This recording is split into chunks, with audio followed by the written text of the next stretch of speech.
We have a great lecture in store for you this evening, and I'll introduce Fiorella Terenzi in a moment to tell you more about that. But just before we begin, very quickly, in case you haven't been to the planetarium before, I want to make sure you know that we're open every Friday and Saturday. These lectures that happen throughout the semester are special, but we're also open every Friday and Saturday throughout the year.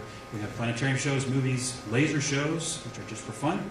And up on the observatory, up on the rooftop, our observatory is always open.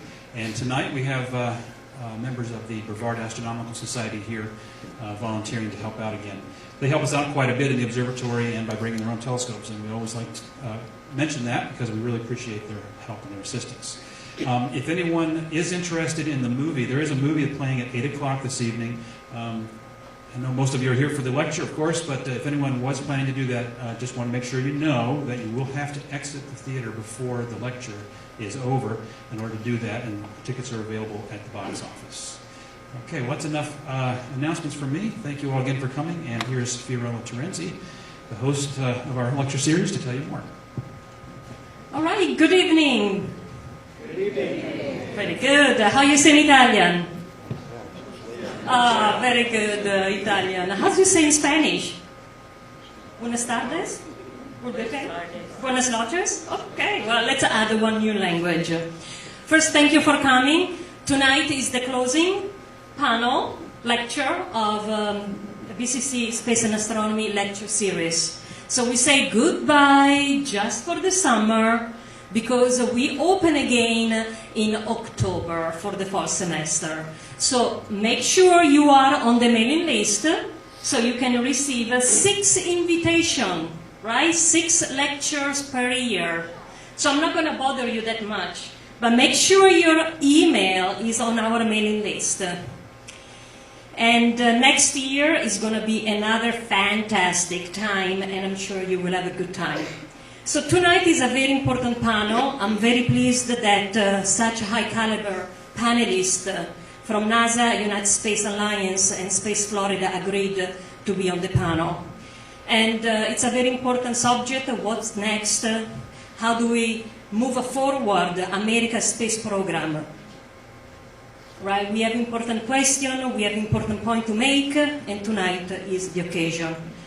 On top, I was extremely pleased that a very well-known and acclaimed journalist from Florida Today accepted the invitation to moderate the panel. So I'm going to introduce John Kelly, the moderator, and he will introduce our high-caliber expert in the field. So John Kelly has covered the NASA and the space industry for Florida Today since 2002. He serves as a local editor and is responsible for all news coverage for Florida Today and floridatoday.com. I'm a big fan of John, and I do read constantly the weekly column on space he writes every Sunday. So thank you, John, so much for being here, and the panel and the event is all yours. Thank you, Fiorella, and thanks everyone for coming out.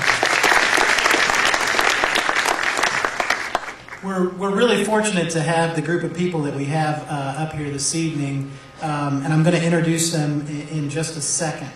But first I wanted to tell you a little bit about what we're going to talk about tonight. Saving America's space program is incredibly important to me as an individual, as a person who lives here on Florida's Space Coast. It's important to our community, and it's important to our country. Launching people and spacecraft from our soiled orbit is important to United States leadership around the world and our national security. A thriving spaceport is critical to a healthy economy in Central Florida, and venturing out into the solar system is a fundamental part of expanding human knowledge. That's a lot of...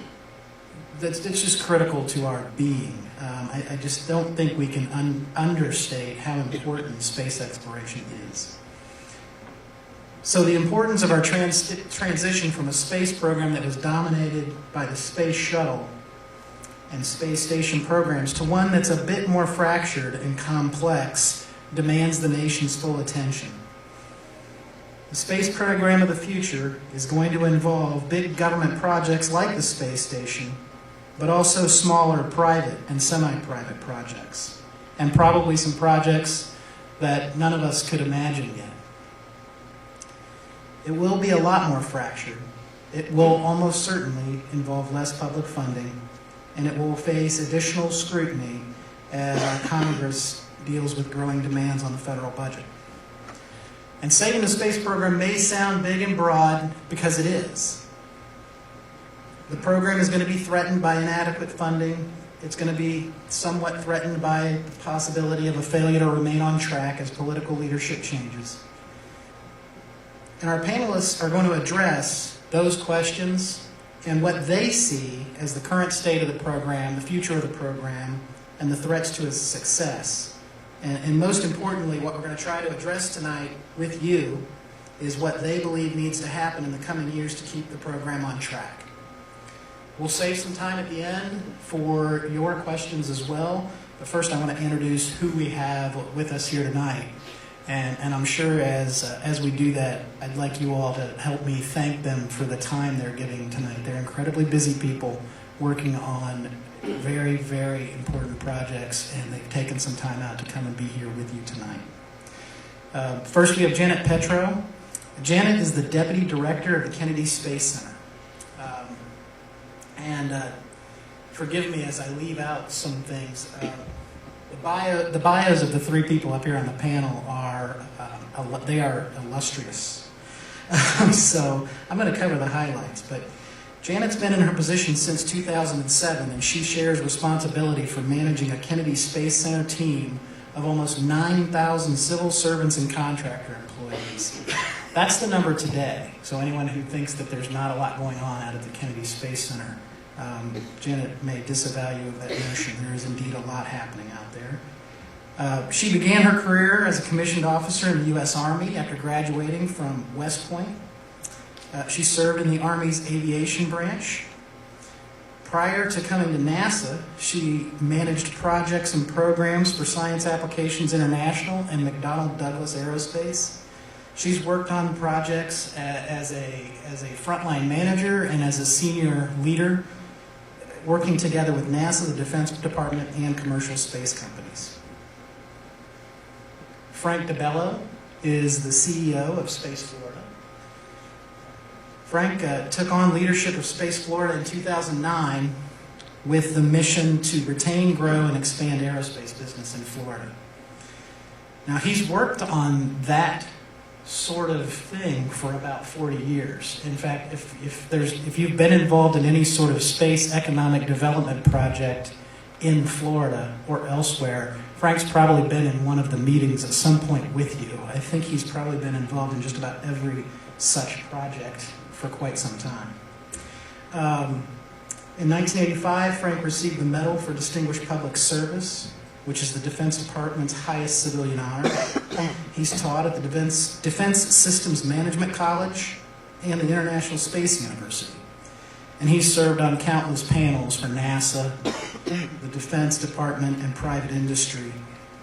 And he is one of the most vocal advocates for space exploration that I've met.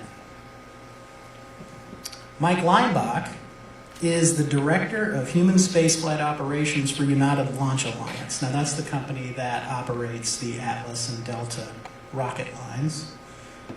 Mike had a 27-year career with NASA at the Kennedy Space Center, and beginning in 2000, he led the launch team for all space shuttle missions.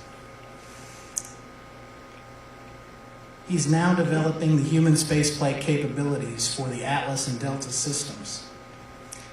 Now, ULA, the new company that Mike's working with, has the launch vehicle of choice for 3 of the 4 companies that are vying to get involved in the commercial crew program with NASA. He also has a long list of awards, including the 2004 Presidential Rank Award, NASA's Exceptional Service Medal, NASA's Medal for Outstanding Leadership. Mike launched the last space shuttle and gave some rousing remarks to his team and talked about the future of the program in a way that I think he's just a strong advocate for the reason that we fly in space. What I'm going to ask these three folks to do is answer these three questions, and they've each got a presentation. These are broad questions, and they'll address these, and then we'll come back and answer your questions. But I wanted to go back and repeat these. And one of them was, what is the space program now? It's been easy to define what it was up until maybe a year ago. It was easy for us to see it in the space shuttle program, and the space station program, and the science programs at NASA. What are the threats to America's leadership in space exploration, and what needs to be done to overcome the obstacles? And what do they see as the big picture, long-term goals of the U.S. space program? And to sort of summarize that a bit, where might we be, or where ought we be 10 years from now, 25 years from now, and 50 years from now? And with that, I want to turn it over to Janet to give her perspective from Kennedy Space Center. Okay, good evening.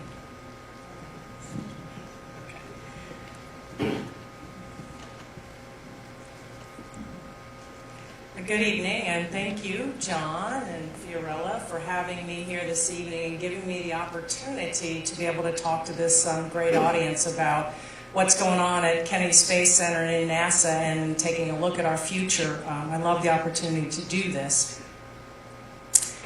You know, I hope most of you know that about 50 years ago, in 1962, Kennedy Space Center became an official field center for the NASA Space Agency.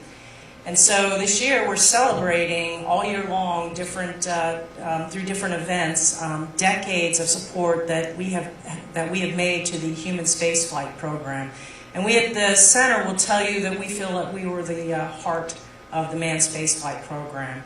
And hopefully tonight, by the time I get through with this presentation, you'll agree with me that we're going to remain to be that heartbeat within the manned spaceflight and spaceflight center within NASA. I have the map up here showing us broadly there on the East Coast as a space center, as I said, and we're going to remain that.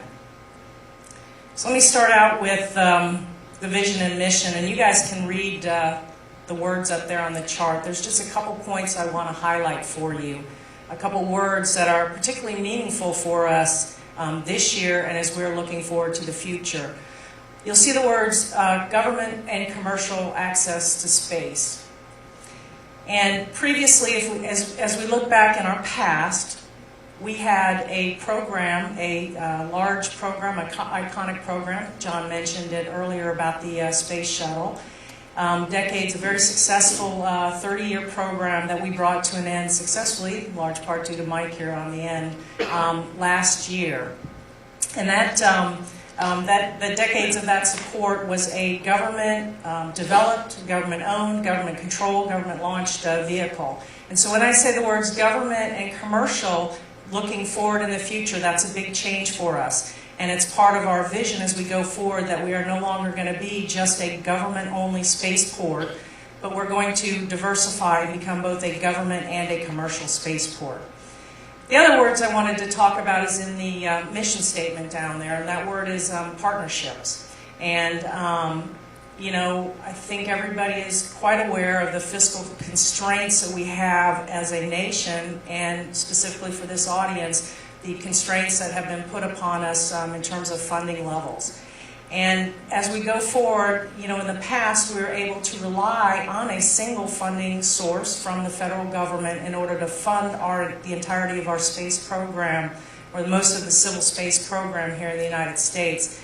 As we're looking to the future in manned space in particular, and I'm going to talk a little bit more about that later, we're going to have to look at diversifying those funding sources and partnering much more closer than we ever have in the past. Not only with other government agencies like the Department of Defense, but also with other government entities such as the state of Florida in Space Florida, and also private industry and academia.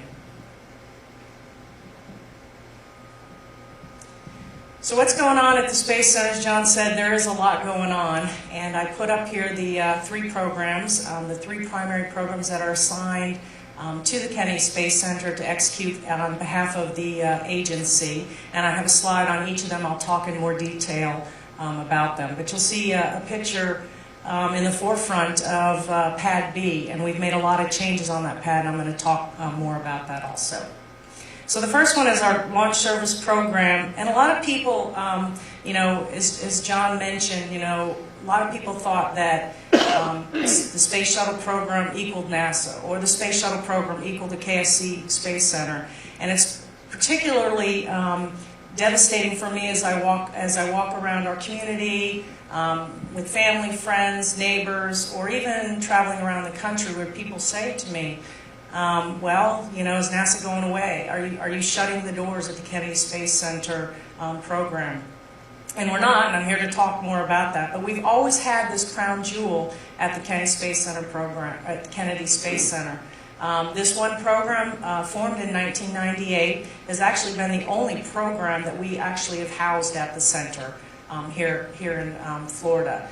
We've since added the other two, and I'm going to talk more about them. This launch service program is basically the unmanned side of space. So the planetary explorers, the Earth science missions, all the unmanned space vehicles, payloads, and cargoes, this program marries with the appropriate vehicle, appropriate rocket from the fleet of vehicles, and they do the acquisition and they perform the mission insurance for it.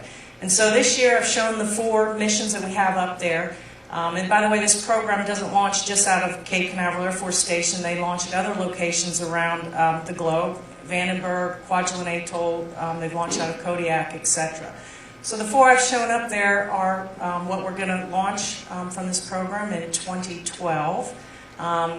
The next one coming up is New Star, and that happens to be launching out of the Kwajalein Atoll. So the team's really, really working hard.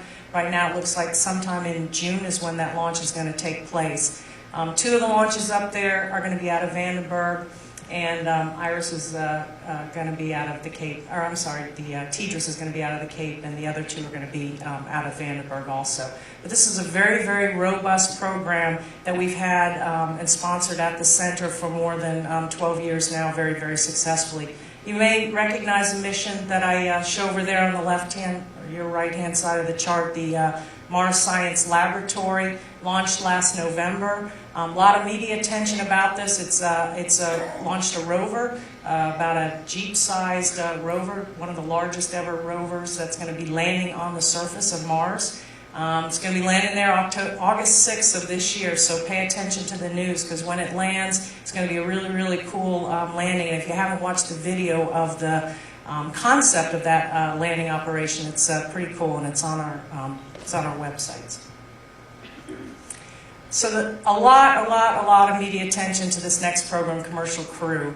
The high-level objective of this program is to turn over transportation of our crew, that is our astronauts, to and from the International Space Station to the commercial industry. So to do that, this program is making investments in a number of companies for them to develop their own vehicle and or own rocket to be suitable for human spaceflight. And so the fact that this program is housed at Kennedy Space Center was very, very welcome news for us, and we're very, very proud that they're located here on the East Coast, again, that heartbeat of manned spaceflight. You see a bunch of acronyms, CCDev2, that's Commercial Crew Development 2. I say it's the phase 2 of that program that they're undergoing. You see the companies up there. There's some companies with a capsule-like vehicle, one company with a wing vehicle, and those are under funded. You see the word funded up there. That's where NASA is providing funding and making investments in those companies to achieve certain milestones in their development phase. And then unfunded, we're working with several companies where we're not providing any government funding, but we're providing technical expertise for those companies so we can move forward the human space flight and turn it over to the commercial industry. Next program is this Ground Systems and Development program. And as John mentioned, there's an awful lot going on at the Kennedy Space Center. It's not represented in smoke and fire as in the launch of a space shuttle, but there's a lot going on the surface, behind the scenes, to get ready for our next generation of both our government vehicle that we're developing, the SLS, or Space Launch System, and the capsule, the multi-purpose crew vehicle, MPCV, or Orion, as you may hear it, to prepare all the ground systems for processing that government vehicle, but also to prepare the launch site for processing and or launching commercial vehicles as well. So the top right up there, that's pad B, 39B. You can see, if you recall from the pads of the past, this is Launch Complex 39A over here on the right.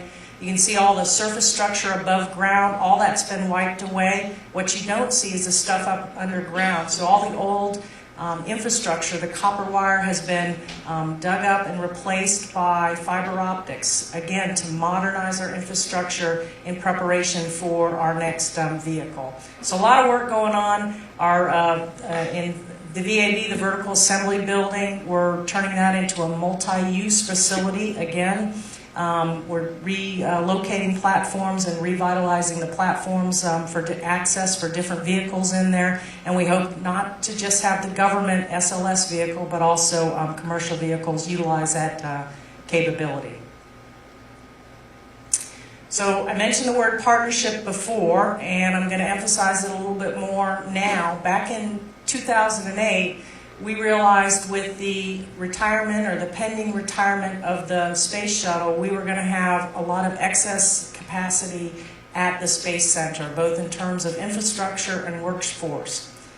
So we set up this front door, this office, so that external people could easily, or more easily, get a hold of the resources that they might need to utilize at the Kennedy Space Center, but also for this front office to take a look and to, I use this term very loosely, market that excess capability so that we could have entice and enable commercial space to come to our Space Center.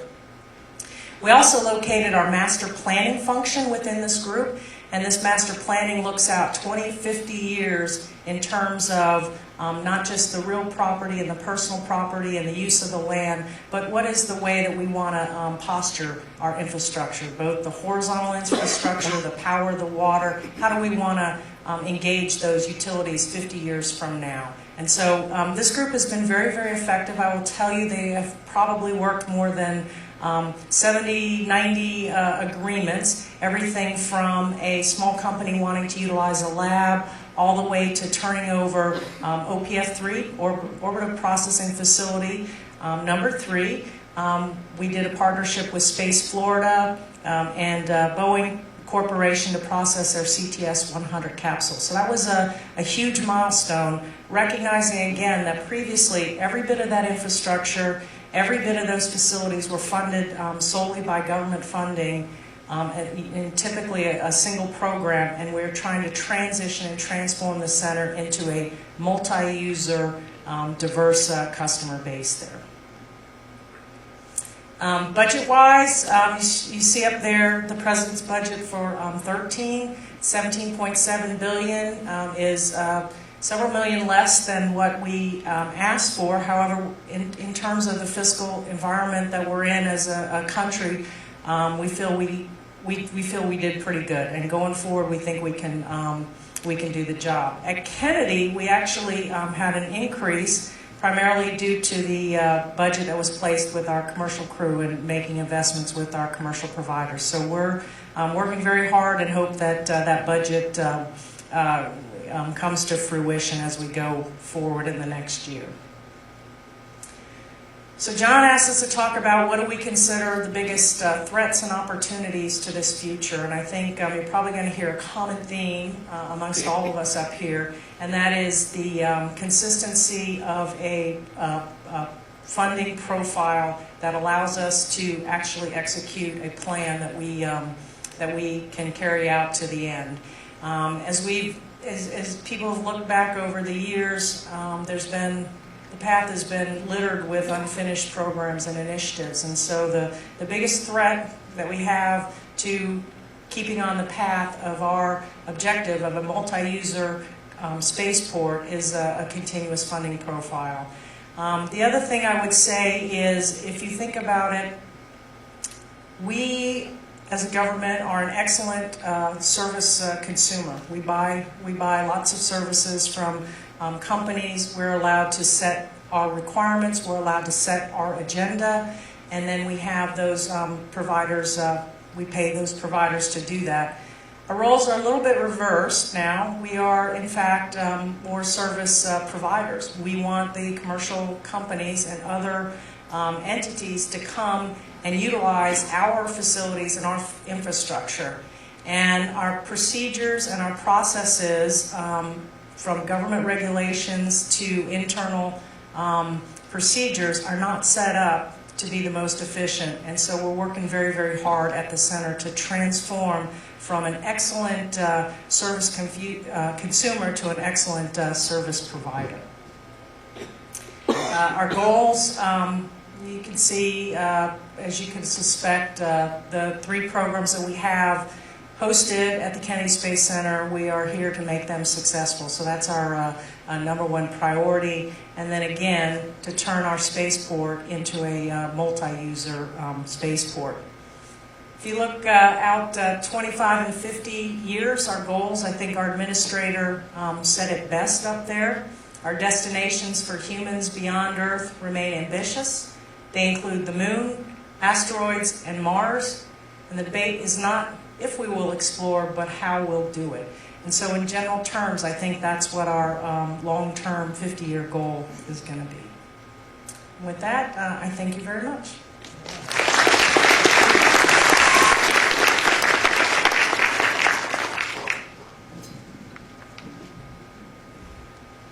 First of all, thank you, Fiorella and John, for having me on the panel.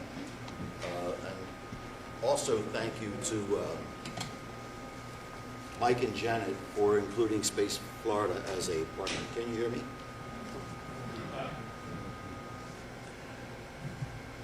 This should work. Thank you.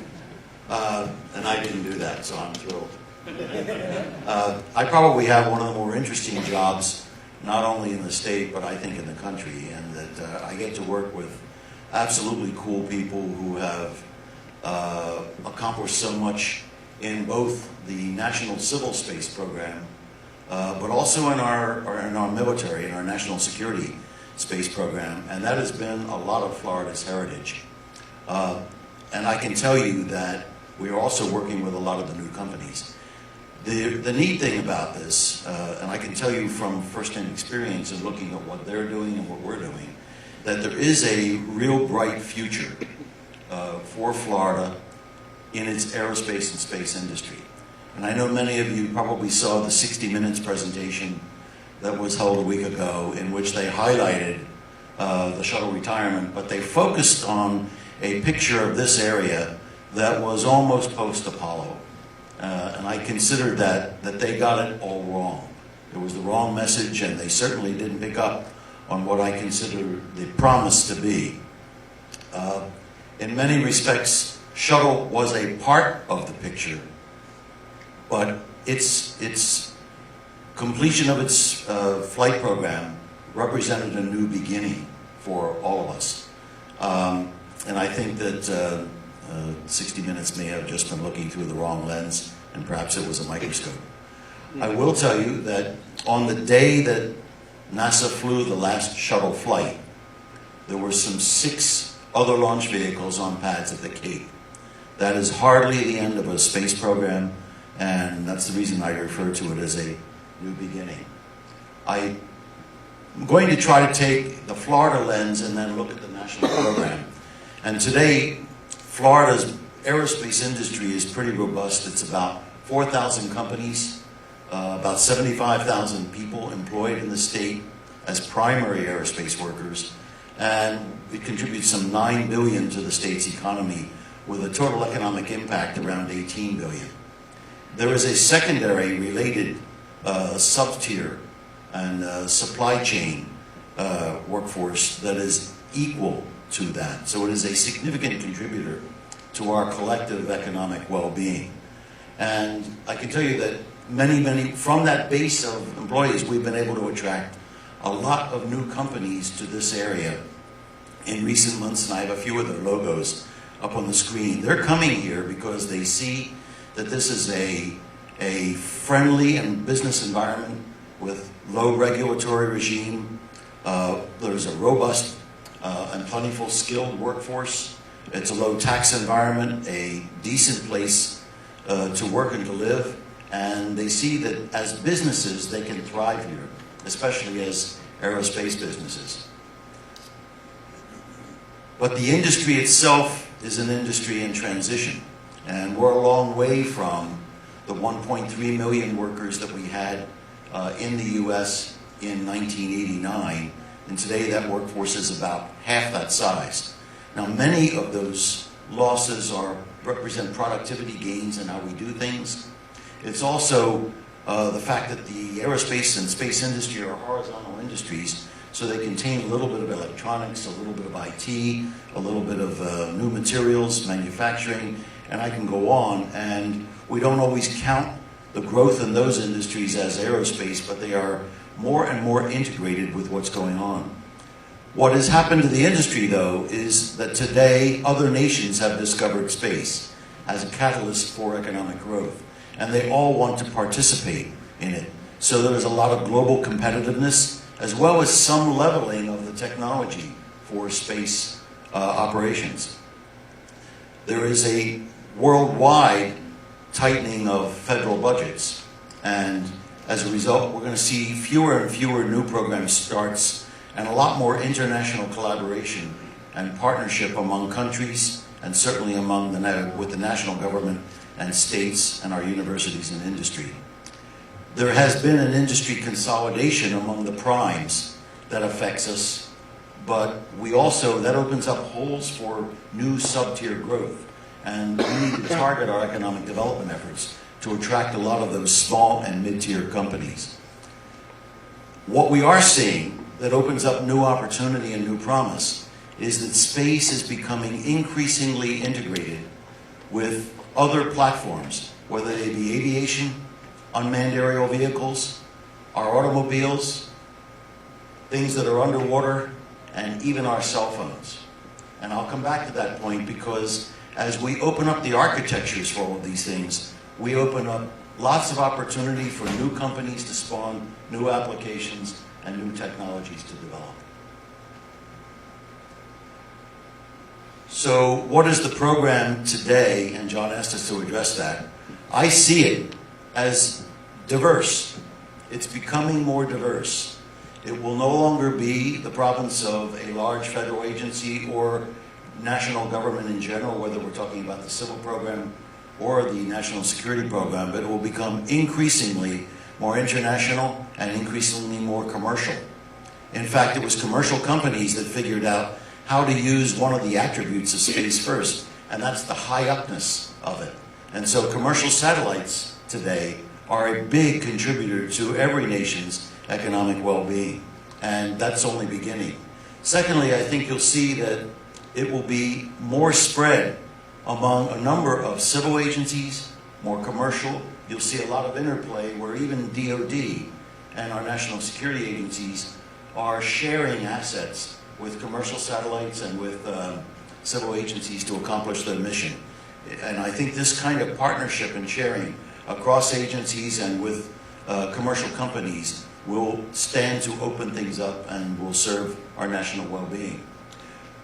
We completed the useful life of the shuttle, maybe not completely, but certainly its last scheduled flight, completed the assembly of the International Space Station. So our space program today will now engage in a focus on what we need to do for exploration and what we need to do for exploitation of the things that we have. And at least for this decade, space exploitation is going to evolve around the International Space Station. And we see the focus of that exploitation being on trying to return benefits from what we might be able to do in that platform that's in space in low Earth orbit that will benefit mankind. NASA will use it to develop some of the technologies for long-range exploration, and many, many commercial companies will be using it to see what they can do to advance their knowledge of products, new pharmaceuticals, new chemicals, oil and mineral exploration, and a whole lot of other applications that benefit mankind. There's a focus on small satellites today, and I have a model of one here. This is actually a frame for a small satellite.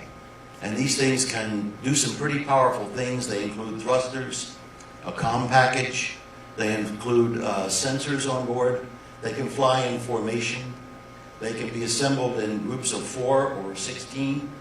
There are all kinds of things that you can do with them. And there are a whole host of new research and other applications that will evolve as a result of our use of those. And we're positioning Florida to play in that marketplace. And I don't need to tell you that as NASA does hard things, and as the DoD and our national space program has done hard things, they've advanced technologies in a whole lot of other areas. So we're seeing today space and aerospace technologies applied to clean and alternative energy, new materials, advances in agriculture, and that is what I mean by diversification and an introduction of diversity into today's space program. I'll come back to this use of unmanned aerial vehicles because I want to make a point later in the presentation. So, what are the threats to America's leadership? And when John asked that question, he was referring to U.S. leadership in space. And I suggest that the biggest single contributor is what I call the lack of ability in Washington to do adequate or to have adequate strategic vision and then to make investments on a long-range basis. Our political system is geared to a very short political cycle. Our planning is not sufficiently long-range, and we have an inability to invest on a consistent basis with some long-range strategic framework in mind, and that will hurt U.S. space leadership more than any other single factor that I can mention. In my view, that contributes to what we have referred to in the past as a lack of clear space program goals.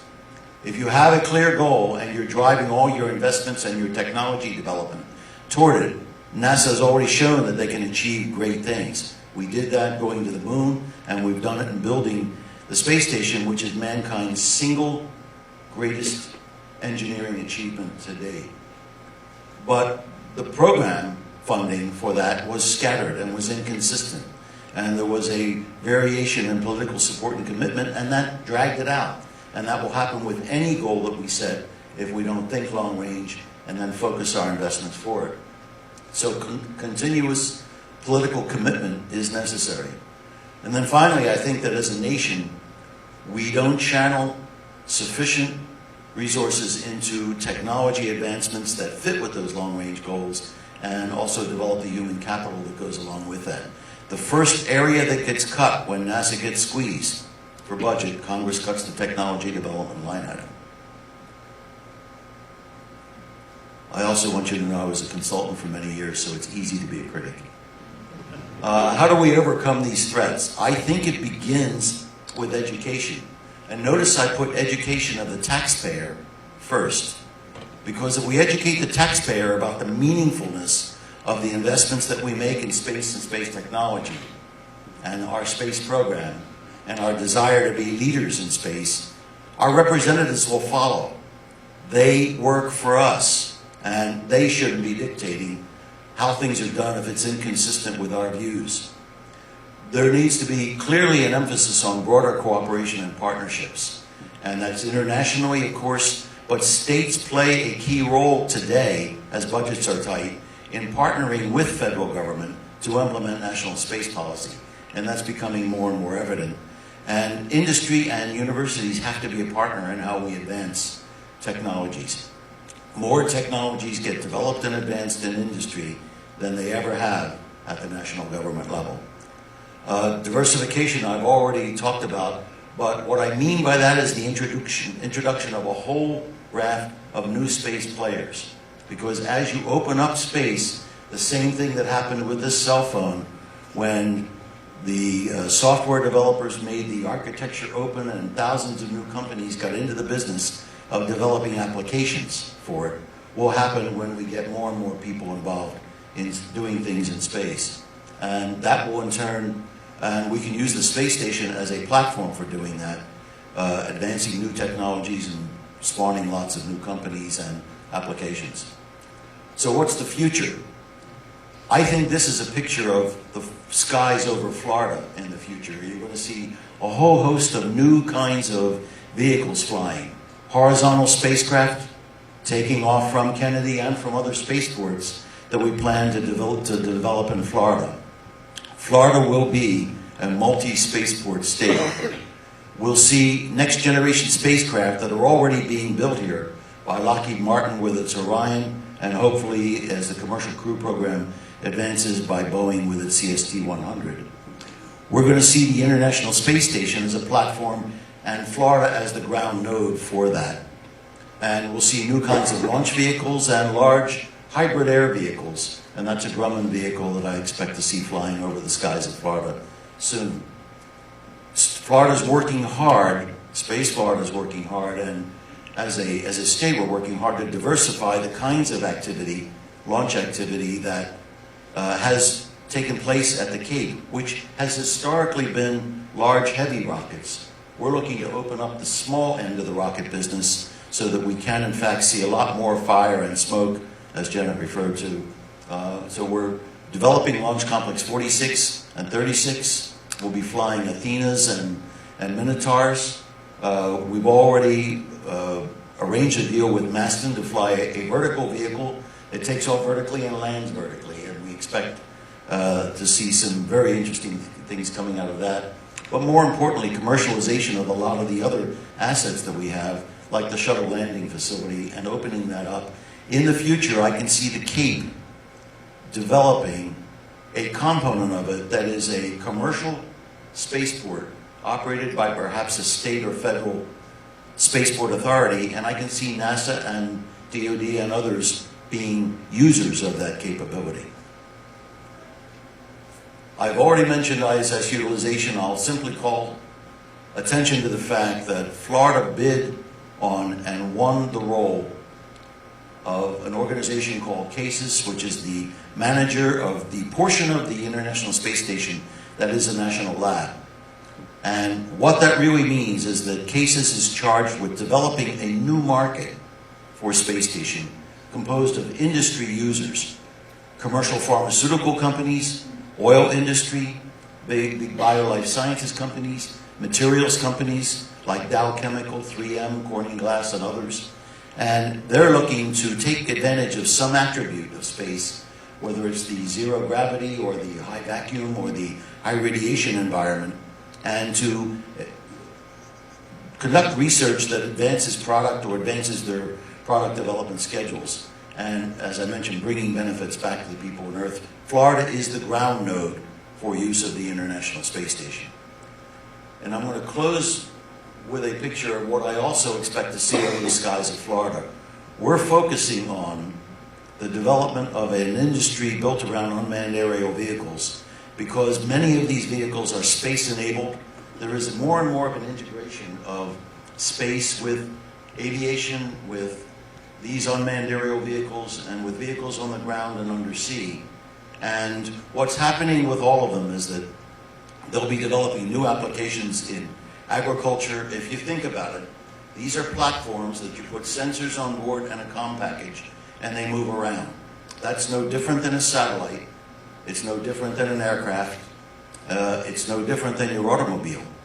And I think if we think about all of the applications that could be possible as we take this kind of compute capability and embed it in all of those moving vehicles, we should be able to know where we're going, have it talk to us. We're driving down the road in cars that are only 2 years away that will tell us what route we're on. And by the way, it checked our Outlook schedule and we're 30 minutes behind for our 1 o'clock appointment. We suggest you take this route.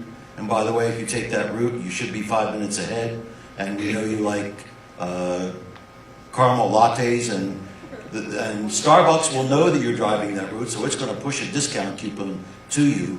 And those kinds of services are all value-added information services that are possible when we make this the network.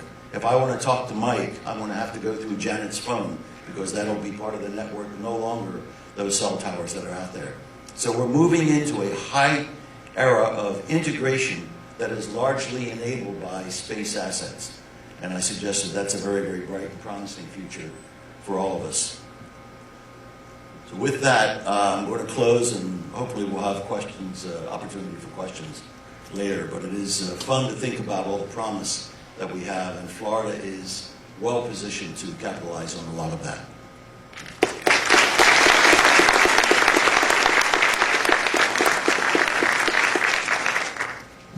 Good evening, everybody. Thank you, Fiorella and John, for hosting this, and my good friends Janet and Frank for being on the panel. See, two things happen when you're the last presenter. One is you get to see the other presentations first, and I can decide whether to agree or disagree with them. And the other thing is you know how you're doing on time. And so we're doing okay on time, but we really, truly want to save some time for your questions. So I'm going to go through my presentation rather quickly. So be thinking about questions, and we'll entertain them at the end. This is what I'd like to talk to you about. I'm going to give you a little background on the United Launch Alliance, our near-term projects and programs, and then get into the threats and opportunities. Before I get into the presentation, I want to give you my punchline first. And it's this. If we don't have a change in direction from Washington, D.C., we will be launching American astronauts on American rockets from the Space Coast again in 5 years. That's a fact. It is headed that way, and assuming we get funding to support that, it is going to happen again. Everyone in this room hates the idea of being reliant on the Russians for crew transport to the space station. We all just, well, we hate it. And so we're working very, very hard on getting that access to the space station on our rockets again. You'll see here shortly how we're going to do that. United Launch Alliance, very quickly, is a joint venture between Lockheed Martin and Boeing. We have the Delta and Atlas lines of rockets. You've seen them launch off the Space Coast for many years, and out west, of course. Represents nearly a century of experience in the launch business. Over 1,300 launches between those two product lines. And our EELV rockets that Janet talked about in the Launch Services Program, they're flight proven, qualified, very, very reliable. And you'll see a slide here shortly that talks to that reliability. And also, it's going to be a good deal for the country. We have consolidated our industrial base. We're building all the rockets in one plant up in northern Alabama. And also, we're providing a bulk buy opportunity to the Department of Defense that will reduce the cost for those missions. Well, let's see.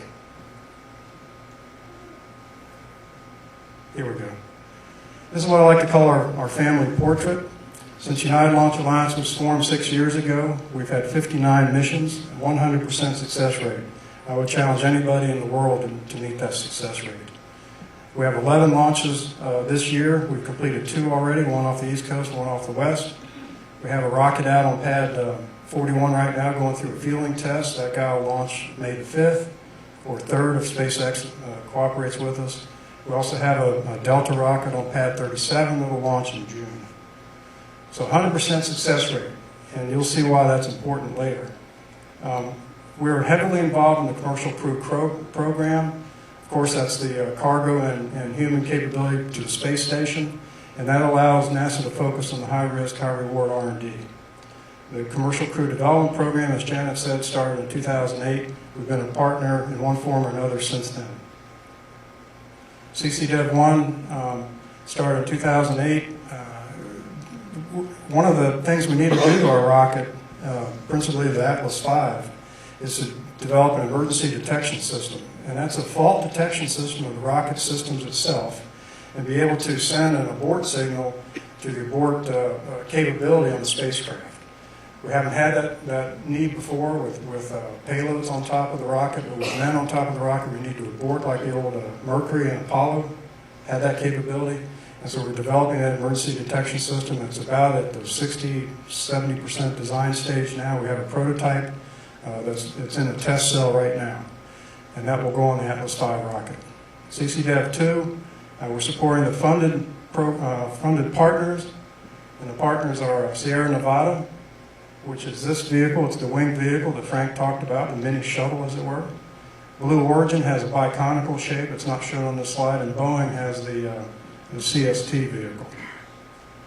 There's an unfunded portion of the Space Act agreement that we're involved in. We're putting up all of our own money, United Launch Alliance money, to continue on with this program. And CCI-CAP is the commercial crew integrated capability. That's the current NASA solicitation on the street that we're partners on with all three of those companies. And that portion of the commercial crew development is looking at combining the spacecraft, the launch vehicle, the ground systems, and mission control into one integrated proposal back to NASA. Heretofore, companies could propose just on the spacecraft, or just on the vehicle, or just on the launch vehicle. This time, the CCI-CAP integrated capability is marrying all the portions of a flight that you can think of: the spacecraft, the launch vehicle, ground, and mission control. Atlas V will be the launch vehicle for the commercial crew program. It's been chosen by those three companies. The other entrant into the commercial crew arena, of course, is SpaceX. You've heard a lot about them. They have their own vehicle and own spacecraft. But the other three companies will all fly on the Atlas V off of Complex 41 at the Cape. It's NASA's only Category 3 vehicle, which means it's the most highly reliable, and it's launched all the really expensive interplanetary missions. It's done a lot of the National Reconnaissance Office missions, and so it's trusted by the nation to launch very, very critical payloads, and will be trusted to launch humans as well. Let's see, we're making good progress in our portion of the CCDEV system. We've completed a tailored systems requirement review. We've done a safety analysis, and this summer we'll complete our systems readiness review, which is essentially a compilation of all requirements for the vehicle, and then how we're going to satisfy working off those requirements. Space Launch System, should be system up there on services. We're going to be the launch vehicle for the Exploration Flight Test 1. You see it here. It'll launch on a Delta IV Heavy vehicle. There's one of those on Pad 37 right now, going through preparations for a June launch. Test objectives: demonstrate the ability to integrate a spacecraft, launch vehicle, ground, and mission control. Test and checkout, of course, and then a controlled, very high-speed re-entry, mimicking a mission back from the Moon or Mars. Present focus is, of course, unmanned configuration. It will be the Orion vehicle, and we'll have a launch abort system, jettison motors. We'll be doing all the mission integration, and the estimated launch date is 2014. I can tell you we now have an internal planning date, so I don't want to read this in the paper, but it's going to be, John, it's on the order of September 2014. So that'll be our planning date for that mission. Very, very exciting mission. Here's the configuration of the vehicle. Again, the Delta IV Heavy, which has 3 liquid boosters, a core stage and 2 strap-on liquid boosters. All the interface, we have a Delta upper stage, a cryo upper stage, and then the spacecraft and the abort system on top. It has Russian-made engines. You may hear a lot about why are we using Russian engines. They're very, very reliable, and they have a good cost. I wish the United States could produce another liquid-fueled engine, and hopefully we'll be doing that one day. But right now we're relying on the Russians for those engines. It has a thing called staggered start. We're going to start the engines in a sequence rather than all 3 at once. It will demonstrate also the GPS metric tracking, global positioning system metric tracking. That's a range safety upgrade. In fact, we flew that upgrade on the first launch off the Cape this year on the Atlas rocket. And if that does prove out to be a successful system, that will eliminate several of the ground tracking stations for range safety. The vehicle, well, we talked a little bit about the vehicle, so we'll move on. Here's the mission profile. Launch out of the Cape, do a couple of burns, do almost 2 orbits, get to a very high inclination attitude, and then perform the entry and splash down in the ocean, in the Pacific Ocean, at a very high rate of speed, again, to demonstrate the capability for entry from the moon or Mars. Threats and opportunities. I mentioned I was able to listen to Janet and Frank first, and we did not share slides before this presentation. So the fact that you're going to hear a common theme is because we all believe it. The most significant threat, in my mind, to the U.S. space program is the lack of an enduring national space policy. Every time we get a change of administration, we get a new space policy. We lost Columbia in 2003, and President Bush in 2004 announced his vision for space exploration, the Constellation program. We were well on the way to bring that program to fruition. We had a test flight of the Ares 1 rocket, and that went very, very well. Change of administration, canceled Constellation, and it took a full year for the new administration even to announce what they wanted to do. And so my biggest threat, the way I see the biggest threat, is that lack of enduring national space policy. Human space systems, long-term development, just by their very nature, they take 6 to 8 years to develop and get them flying. The secondary threat, of course, is the funding that both Frank and Janet talked about.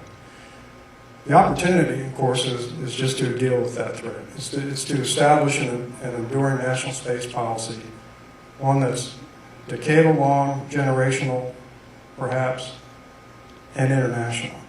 The way the space program is going now, if you look at the International Space Station, it is truly an international space station. And not only is that important from a political perspective, it's important from a funding perspective. These big programs that we're about to take on, when we do end up going back to the moon and on to Mars, one nation won't do that. It will be an international cooperation. There's no doubt about that. But in order to do that, we have to continue to cooperate, and the International Space Station is an outstanding example of how cooperation can occur. Tremendous partners. Now, what does it take to get to an enduring space policy? Well, in my mind, you have to have a valid reason for doing it. It's got to capture the public support, long-term development, long-term funding, and international involvement and support, of course. What is it? What is the long-term policy, the program that we should have? Mike Leinbach believes it's colonization of another body. I think that will capture support. It's truly, obviously, a long-term project. We should go back to the moon first, then to Mars. I don't believe going to an asteroid is right now worth it, frankly. I think we ought to start down the path of colonization. Now, I don't believe in warp drive, and I'm an engineer, so it's going to take a long, long time to do all this. But if we don't start now, we may never start. So I think we as a body, as a people across the world can decide to do something like this. We ought to have an international collection of all the space agencies and the brightest people and commit to doing this and have it in law so that the next administration can't change it. And that's easy to say, very hard to do, right? But the biggest threat is we keep changing direction every 4 years. We're at the will of the president, we're at the will of Congress. Every new president wants to put his or her fingerprints onto the policy, onto NASA. NASA's worked for NASA for 27 years, so I can say NASA is a pawn of the political process. And I don't like it, but that's the way it is. And so we have an opportunity to change that, to put in place an enduring national space policy. And it ought to be based on a long-term goal. In my mind, that's colonization. And just decide to do that now and start with those tiny, tiny baby steps of doing that long-term, many, many generations from now. In summary, the United Launch Alliance, we support all of Congress's efforts.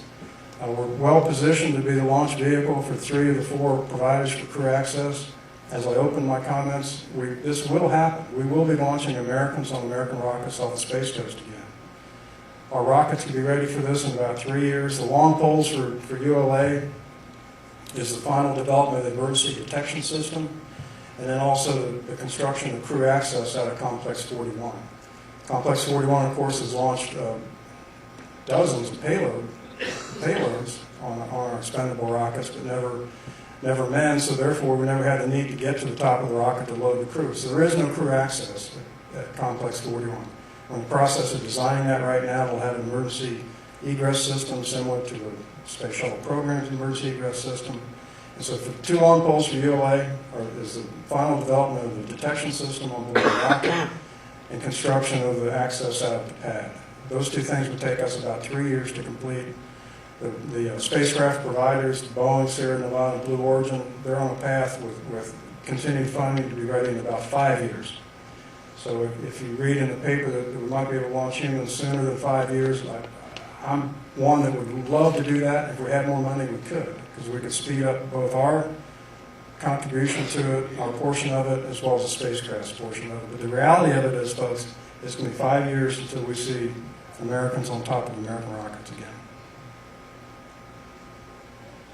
And with that, I thank you for your time.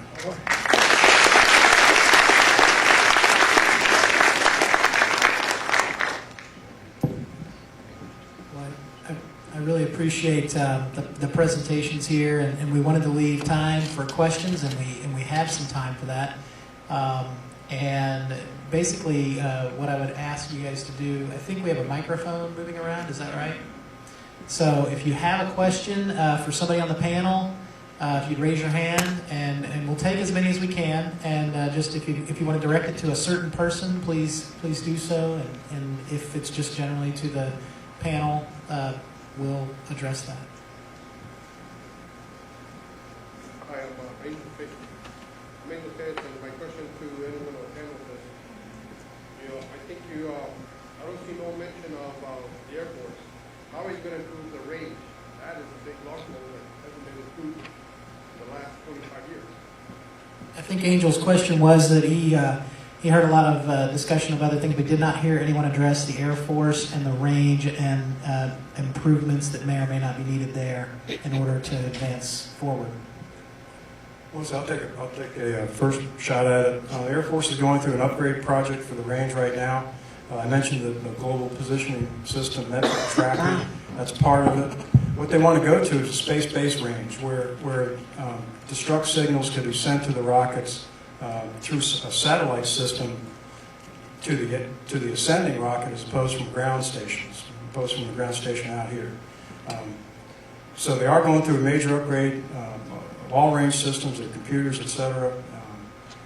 It always becomes an issue of time on the range, getting a slot on the range. And part of that has been the turnaround of the range from one vehicle to another. It used to take 2 days. If an Atlas were launching and then the shuttle wanted to launch or land, it was a necessity to wait 2 days for them to reconfigure their systems. They're getting to a position, if all these upgrades come to pass, that they can do that within one shift. And so that'll help. That'll help from a user standpoint anyway. I'd just like to add a comment to that. Space Florida works with the Air Force regularly in support of commercial customers, and I can tell you that in the last several range commanders that have been there, and the commanders of the 45th Space Wing, there's been some incredible progress that's been made in streamlining procedures and making it easier to get range clearances and working the companies through the gates so that they can fly and meet all of the standards and requirements that they have to. I think we are going to be in a stage where we are very, very competitive with any other range and spaceport anywhere in the world for that matter. I just wanted to add also from a NASA perspective, you may recall the 21st century, there was some funding given to improve and modernize the range. And our ground services development program is working very close with the 45th Space Wing and making several investments on their side to improve the capability at the range and improve some of their systems and their infrastructure up there to modernize it and whatever the bottlenecks are to help go through that. So we are participating. But Also wanted to echo what Frank said. In talking with a number of the commercial providers, SpaceX, et cetera, they would give you a very different picture today versus years ago as far as range operations and what the range is able to do. So it is getting better. We've talked a lot about the range, and I was just wondering if we're ever going to get to the point where the range can simultaneously handle more than one vehicle at a time.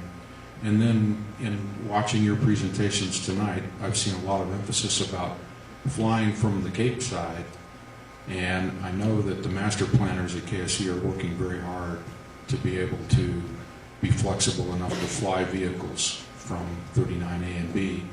And the only thing I see on the horizon for either one of those paths apparently is the SLS. Are there any other vehicles that we would be bringing to KSC? Yes, I can address the second part of that question quite readily. Yes, the only definitive vehicle that we can say is for sure launching off of Launch Complex 39 is the SLS, as you indicate. But that partnership office that I was talking with you about is currently working agreements with a number of providers. They have requested us directly to provide them some information and some data and some commitments as to allow us to launch their vehicle off those launch complexes. So we have very, very active agreements being worked to that end. So I can't really give their names. There's a lot of proprietary information there, but all the usual suspects, as you might imagine, have requested to launch off that launch complex. And by the way, we work very closely in partnership with Space Florida because, as they mentioned, they're enabling commercial to come on the Air Force side. We're working with them to take advantage and to entice the commercial providers to come to the Space Coast also. So I'll take a cut at your first question about launching two on the same day or simultaneously. As a little launch director, this may sound a little glib, but I wouldn't want two going at the same time. There's a lot to do to prepare and launch a vehicle, both the vehicle itself and from the range perspective. There isn't that amount of need right now, frankly, to have multiple vehicles at the same time. It can get bottlenecked, yes. But we've been able to work that out. We're a long way away from needing to launch two on the same day. I'll just put it that way.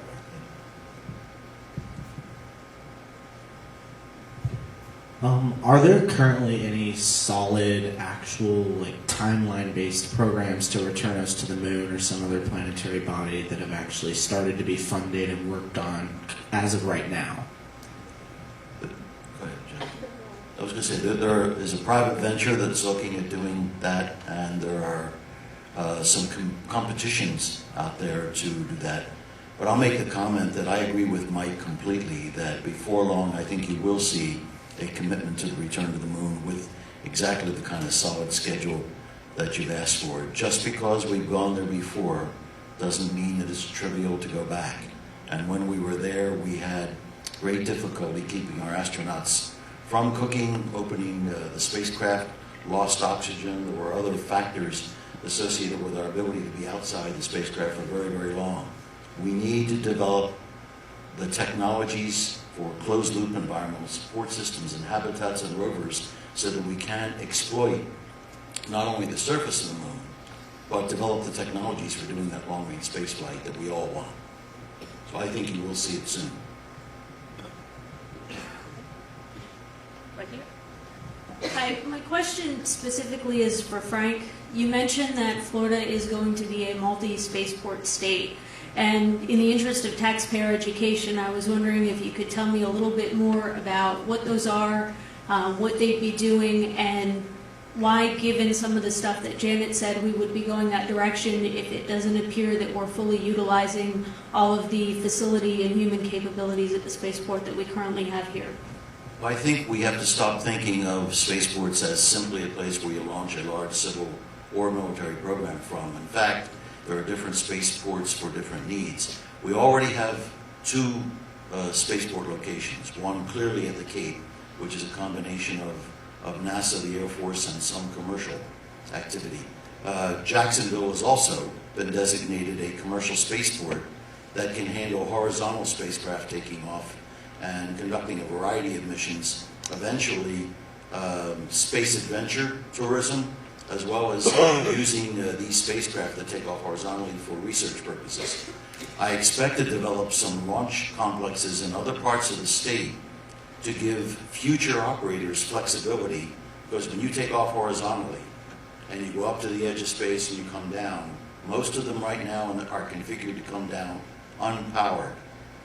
And you want to give them flexibility for operations so that they can land in different sites. Secondly, you'd like to be able to fly smaller rockets for educational purposes and to truly make Florida's educational system one that's geared to producing the kinds of space systems engineers that we want.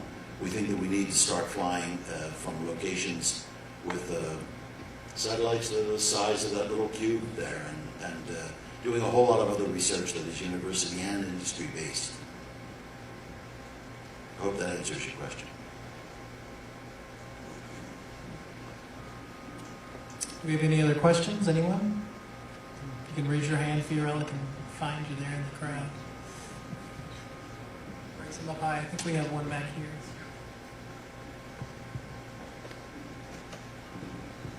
Good evening. This isn't really a question, it is a comment, and I do appreciate all of you being here and spending the time to explain all this to us, but I take issue with Mike saying that the administration in now is the one who is getting rid of the funding. No, he had a panel tell him what they felt with the limited money that it is Congress. And President Bush did say he wanted this constellation. He could have said he wanted anything, but without the funding, we don't get what our president wants, either one. And I just don't think it's fair to blame one president against another, that, oh, well, this last president said, let's have this constellation program, and yet we can't have it because we didn't have the funding. It was proven. All I'm saying is you need to tell people, if you want this type of program, you've got to write your representatives, because they're the ones that control the purse strings. The president, doesn't matter which president and what which president wants, you've got to get the funding, and your representative has to know you want the space program, so you've got to get the funding. Well, I appreciate the comment, and you're exactly right about the funding and where the funding comes from, no question about that. You know, I was recounting history. President Bush set us on one path, and we were well on the way to bringing Constellation program to fruition. Were we behind schedule, behind budget a little bit? It's yes, but we had a test flight under our belt, and we were going well, and bless their hearts, the people in the Constellation program were doing tremendous things with the money they had. And so the administration changes, and in part due to the funding issue, then that program was canceled. It took a year to announce something else. And so it just seems to me that we need to set a long-term policy and stick to it. It just changes too often. I agree. One more question? That's the one. Hi, my name is Renee. I'm from Florida Tech and the International Space University. Thanks for that presentation and the 3 aspects of the space program. My question is about the future of scientific research opportunities at KSC, including the Space Life Science Laboratory, the future of that, and the upcoming, I guess it's called Exploration Park, the one that's being constructed on the property. What's the status of that? They're coming along. I think everyone knows that we had a pipe leak at the Space Life Sciences Lab, and we had to vacate the building, which we have now remedied, and we're bringing everyone back into it. We're repurposing a lot of the laboratory space to enhance it so that it will support a lot of the research that we expect to be conducted on the International Space Station. And we're actually building a separate live animal care facility to support a lot of the needs of the biolife sciences and the pharmaceutical industry. Much of that research is university affiliated, and we hope to really get all of Florida's universities active and involved in not just the research on the station, but in developing a lot of the technologies that we will need for long-range space exploration, partnering with NASA, partnering with commercial companies to do that. So I think Florida's presence in research will grow over the next decade. Right now, and I don't know the number, Janet, but I suspect that it's close to $1 million a year of actual research money that we get. Yeah, that's about right. And that's a tragedy, but then again, the mission of the Kennedy Space Center has not been as a research center, so that has to be understood in that context. We can and should aggressively go after more research for Florida's industry and universities. And just before you leave, I wanted to put a plug in. You said you were from Florida Tech. For those of you who don't know, this summer, Kennedy Space Center is co-hosting with Florida Tech the International Space University's flagship program, the Space Studies program, and it's a 9-week program. And why I mention it here is there's international, so there's about 140 students and young professionals from over 30 different countries all over the world that are going to be descending on Central Florida for this 10-week program and get immersed, and they'll be learning down at Florida Tech, and we'll be hosting them quite frequently up at the Kennedy Space Center and showing them our capabilities and providing our expertise to them. And it's a really, really great program. You'll probably hear a lot about it in the months coming forward. I just want to plug that a little. Well, I appreciate everyone for coming out. I didn't have any more questions for the panel. I was going to ask if any of them had anything they wanted to add after the questions that were asked.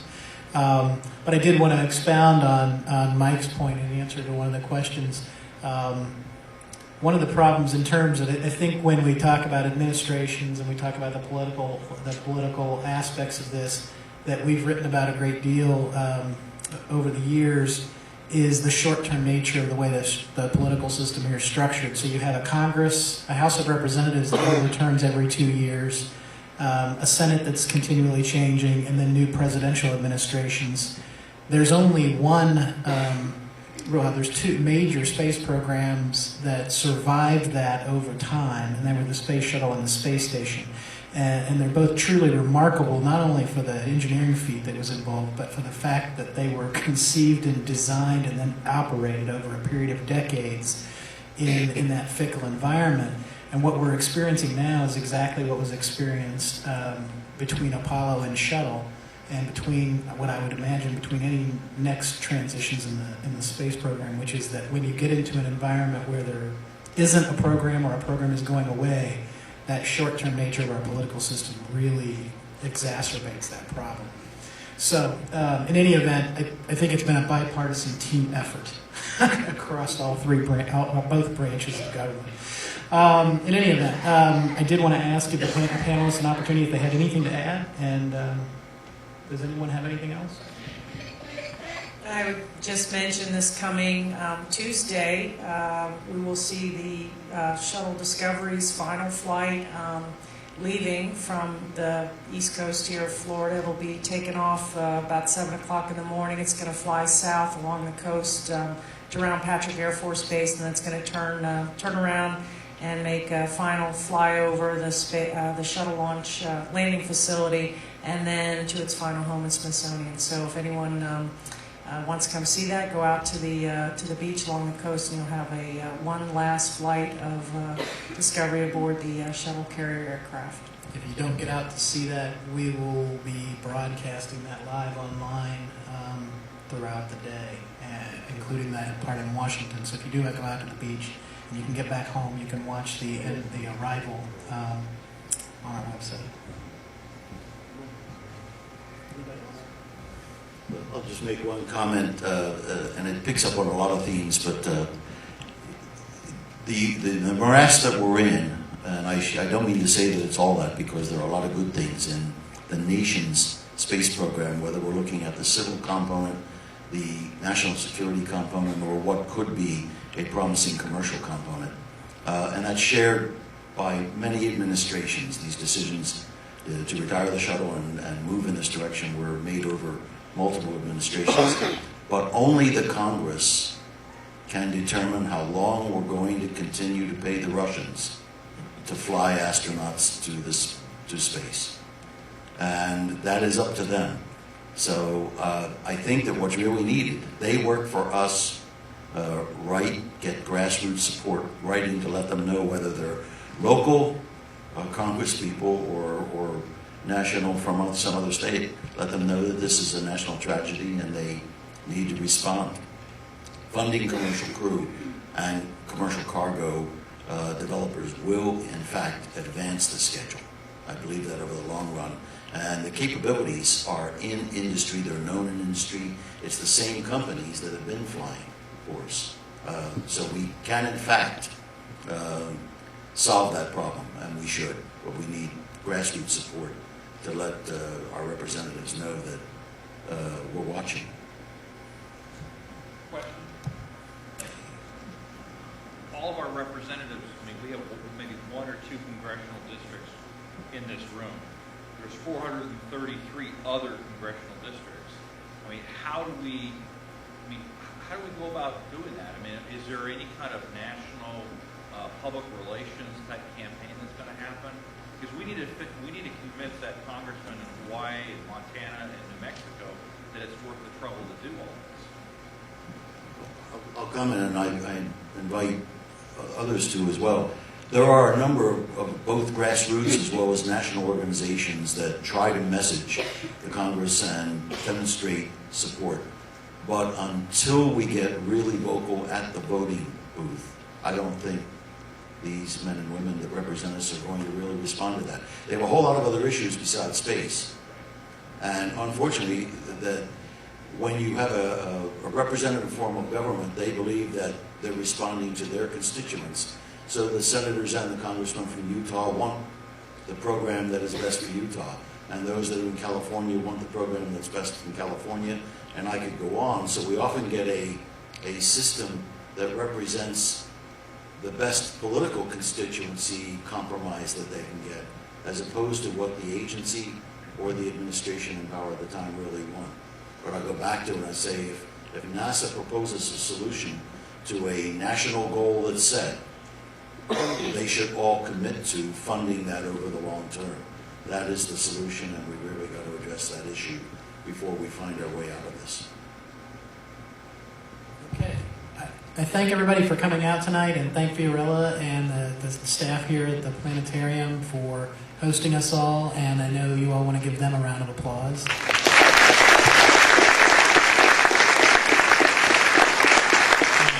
I hope everybody has a good weekend, and thank you for coming. Thank you. And I see you in the fall, John, Janet, Frank, and Mike, on behalf of Brevard Community College and the planetarium staff, we thank you very much for your support, and we look forward to a fruitful future. Thank you, and see you all in the fall.